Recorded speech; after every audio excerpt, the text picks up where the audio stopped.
So originally I was a carpenter for the first chapter of my career. The last 18 years I've been with provincial government. The last 7-8 years in Apprenticeship and Industry Training.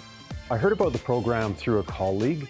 I started following the program maybe a couple years after its conception and got to know the instructors, and then made it a mission to, almost immediately made it a mission to take a leave from work and plan on, to be a participant.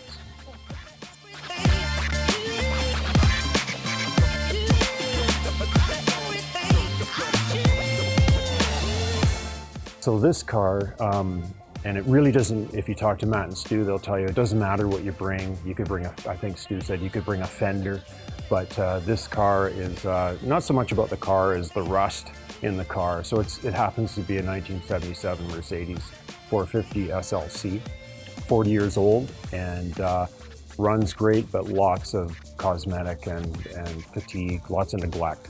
I've been working on it here for about 2 months, putting patch panels and new metal in it.